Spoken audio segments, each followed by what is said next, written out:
face and voice of Africa. The story of resurgent and burgeoning Africa is here, only on the Pulse of Africa channel.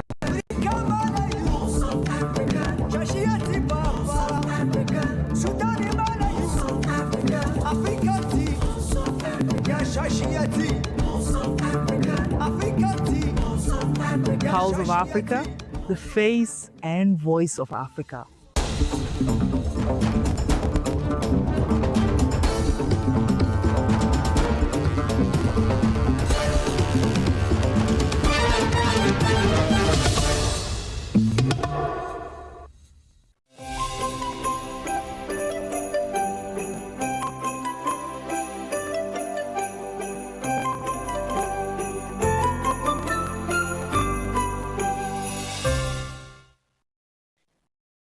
A very warm welcome to Pulse of Africa News. Tonight, we dive into the stories shaping our continent, with voices that inspire and moments that move us. I'm Samia Mohammed, and I'm thrilled you're here with us. Let's start with Mauritania.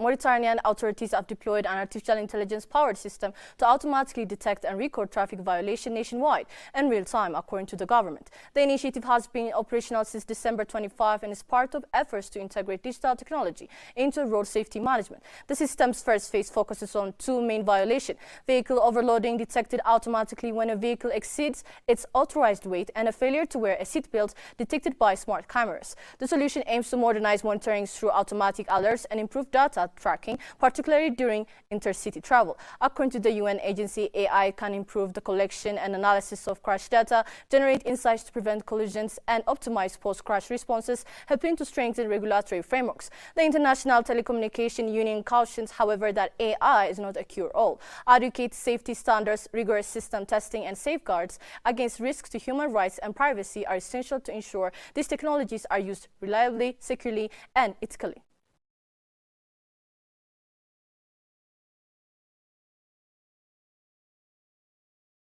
Sudan's government said on Wednesday it had extended the opening of the Adre border crossing with Chad for 3 months to allow humanitarian aid to enter the country. The Foreign Ministry said in a statement that the crossing will remain open to humanitarian convoys operated by international relief organizations from January 1st through March 31st, 2026. The extension underscores Sudan's commitment to ensuring humanitarian assistance reaches people in need across the country, the ministry said. The decision also signals goodwill aimed at facilitating humanitarian operations and coordinating with relief organizations working in Sudan in line with international humanitarian law and national regulation, the ministry added. It's called on friendly and partner countries as well as humanitarian organizations to accelerate the delivery of urgently needed assistance to civilians. The government barred all shipments through the Adre crossing on July 25, 2024, citing alleged use of the route to smuggle weapons to the Parliamentary Rapid Support Forces, an accusation that group did not publicly address at the time. Sudan reopened the crossing on August 15, 2024 for 3 months to allow humanitarian aid for people affected by the war, responding to a request from the United Nations. The decision was later extended through December 31st, 2025.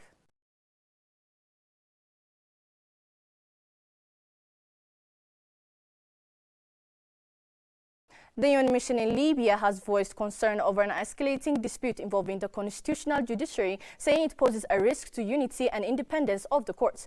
In a statement, the mission said any split within the judiciary could have far-reaching consequences and urged all sides to avoid actions or remarks that could inflame tensions. It's called for restraint amid ongoing political divisions and said a unified, independent judiciary is essential to the rule of law and democratic governance. The mission encouraged Libyan judicial and political actors to enter constructive dialogue and said it was ready to support efforts aimed at protecting the integrity of the judicial system.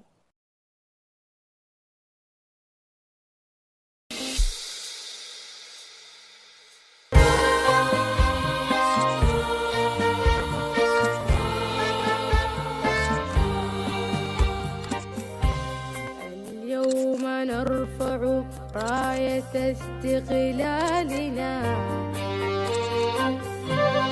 اليوم نرفع راية استقلالنا ويسطر التاريخ مولد شعبنا ويسطر التاريخ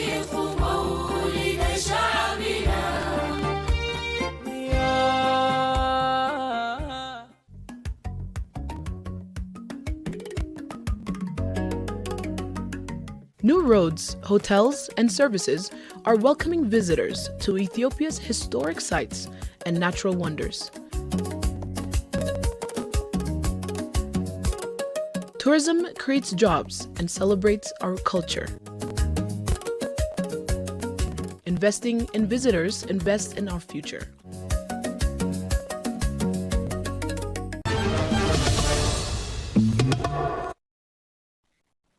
Togo's National Assembly has passed a new law strengthening the country's efforts to combat money laundering, terrorist financing, and the provocation of weapons of mass destruction, tightening the legal framework governing financial crime. The legislation replaced a 2018 law, brings national rules into line with upgraded international and regional standards. It incorporates revised recommendations from the Financial Action Task Force, as well as a 2023 directive issued by the West African Economic and Monetary Union.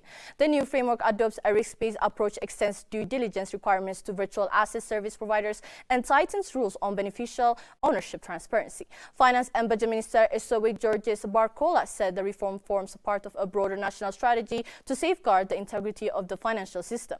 He said the adoption of harmonized framework, including penalties, should help curb opaque financial flows, which are often linked to organized crime.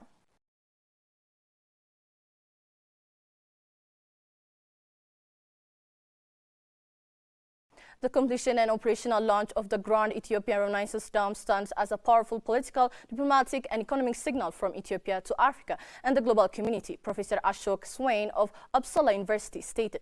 Professor Swain, who also serves as UNESCO Chair on International Water Cooperation, said the timing and setting of the inauguration highlighted Ethiopia's rising diplomatic standing on the continent. The professor described GERD as both a landmark engineering achievement and a diplomatic success, realized after years of planning and sustained external pressure.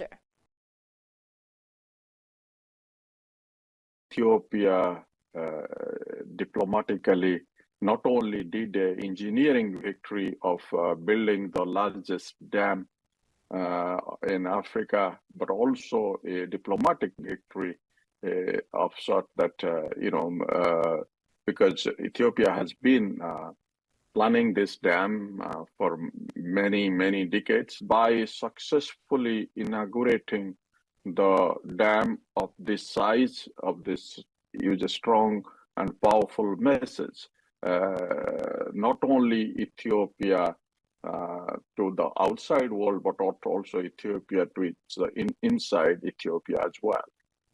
Because I think one thing Ethiopians will agree, all the Ethiopians will agree on the Grand Ethiopian Renaissance Dam to be done. According to the scholar, African self-reliance stands out as one of the dam's core messages. Ethiopia constructed Africa's largest hydropower project without foreign financing, drawing instead of on domestic contribution. He also pointed out regional benefits, particularly for Sudan and Egypt. Sudan is expected to gain sustainability from flood control as the dam is located close to its border. He firmly criticized plots aimed at obstructing Ethiopia's pursuit of access to the sea, stating that such efforts are counterproductive and futile.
Shifting to business headlines. Cameroon's Cotton Development Corporation has awarded a contract to Boricotech to supply, install and commission a solar photovoltaic power plant at its Tuborg Guinea factory. It's expected that the contract will be completed within 180 days of the notice to proceed being issued. The award follows a restricted international tender launched on September 17, 2025. The project forms a part of Saudi Cotton's strategy to improve the energy efficiency of its industrial facilities and reduce its reliance on fossil fuels. The procurement process included a pre-selection phase that shortlisted certain companies including EDF Cameroon, Energy Arno, CFAO Technologies and Energy, and Fralem Drone. The project follows on from an initial tender launched on October 2024. The project involves the construction of an off-grid solar power plant designed to operate alongside the site's existing thermal power facilities. Designated as a pilot site, Tuborg will initially use the solar installation to independently supply power to auxiliary facilities including offices, staff housing, warehouses, and exterior lighting.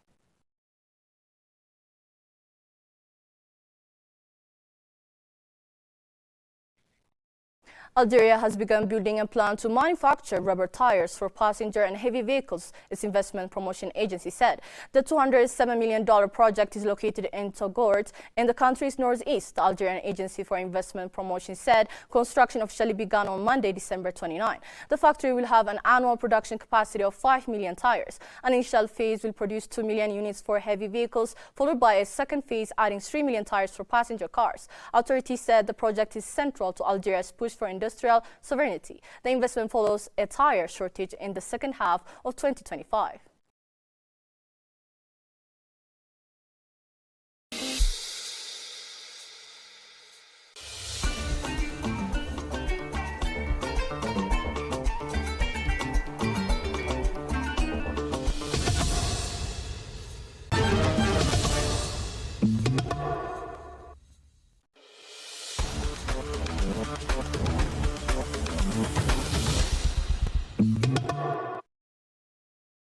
Finally, sports news.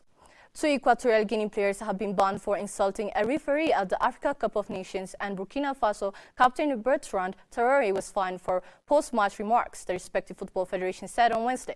Equatorial Guinea captain Carlos Akakpo and midfielder Joste Miranda have each been banned for 4 games for swearing at referee Messi Nokono of Congo after their 1-0 loss to Sudan in Casablanca in Sunday, which left them both of Group E. 2 of the matches have been suspended for the period of a year, the federation said. The suspensions begin on Wednesday when Equatorial Guinea faced Algeria in their last group match in Rabat. Traoré, who plays for Sunderland, was fined $10,000 for offensive remarks he made in an interview after Algeria's 1-0 win over Burkina Faso in Rabat on Sunday. "It's a shame we lost 1-0 to a penalty. I think there was a penalty on me in the very first action of the match," Traoré said. "The referees are running the game, and then at the end, the referee, me." Traoré expressed regret after being charged by the Confederation of African Football, the Burkina Federation said.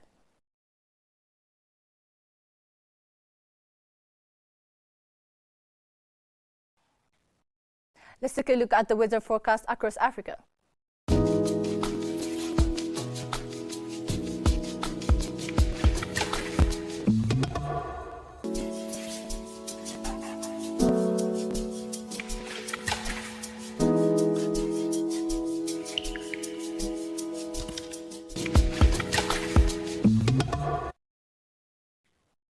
That's all for this hour. Before I conclude, I would like to invite you to watch our weekly program, El Dorado, which is coming up next. Thank you for tuning in, and goodbye.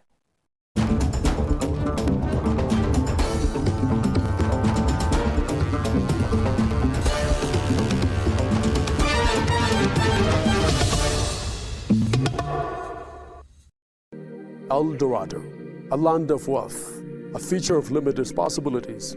This is El Dorado. From natural rich to groundbreaking innovations, discover Africa's untapped potential. El Dorado, unveiling Africa's global potential.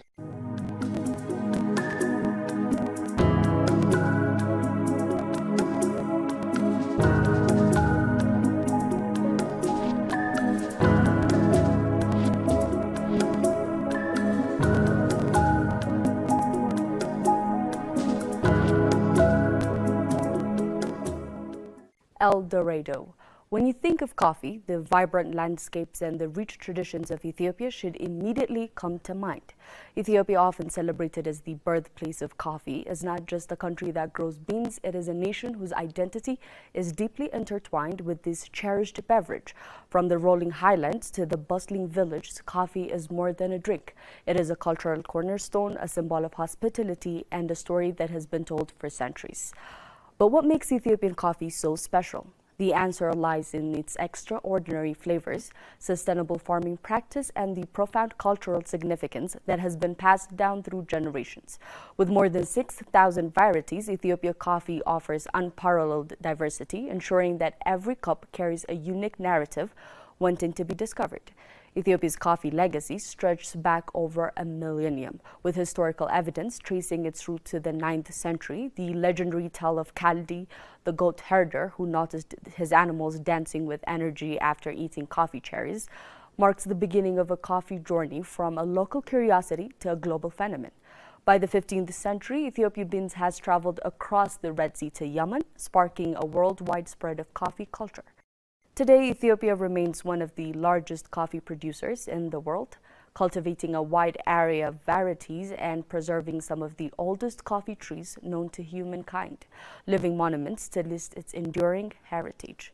To taste Ethiopian coffee is to embark on a sensory journey shaped by the country's diverse regions and climates. Each area imparts its own distinct character to the beans, creating flavor profiles that are both surprising and delightful. Coffee is more than just a beverage in Ethiopia. It is the livelihood of the nation's economy and a symbol of its global identity, reversed across continents for its rich flavors and unique heritage. Ethiopia coffee has earned admirations in many parts of the world.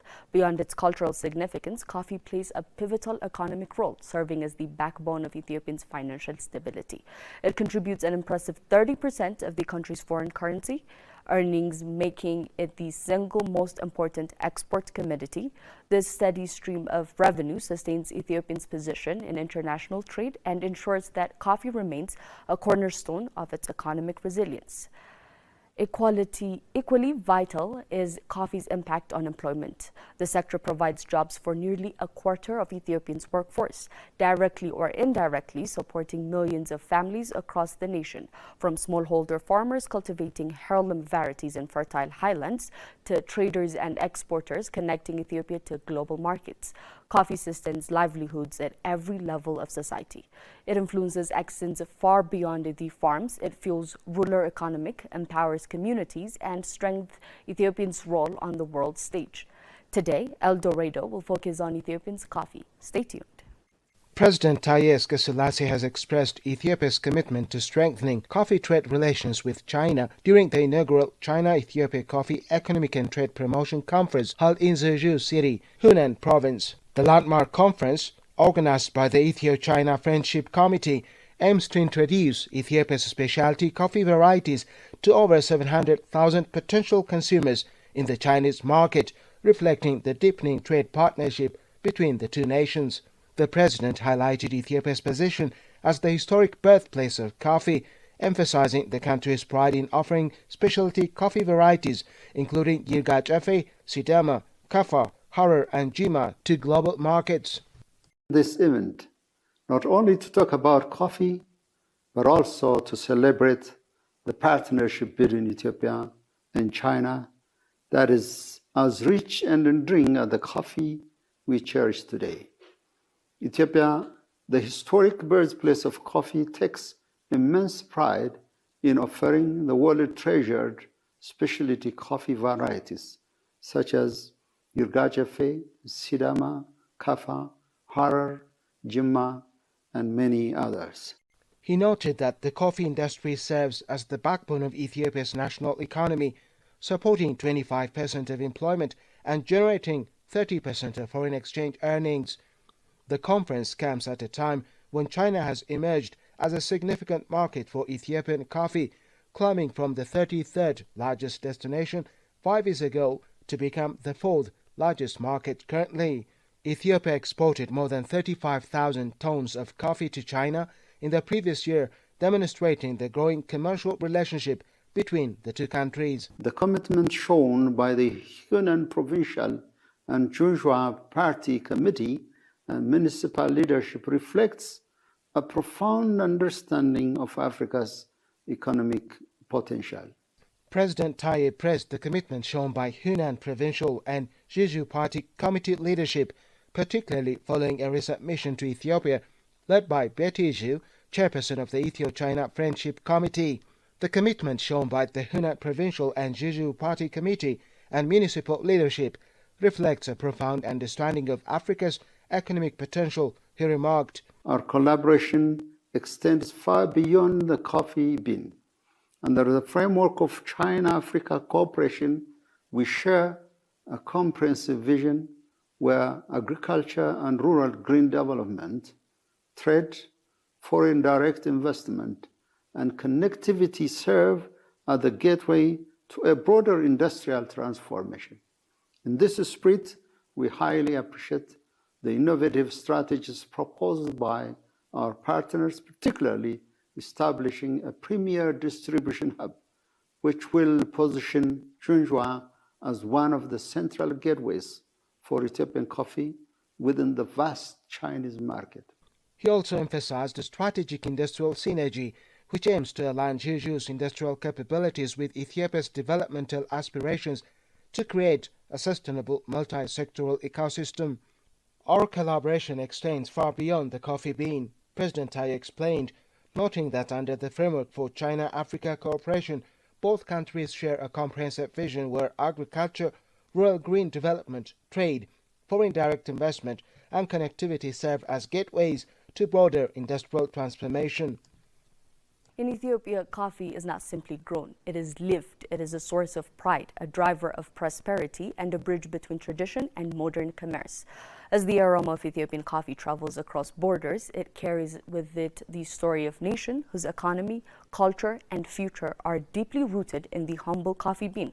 That brings us to the end of today's edition of El Dorado. Thank you for watching. Until we meet again, stay well and keep looking forward to the stories that inspire. See you next time on El Dorado.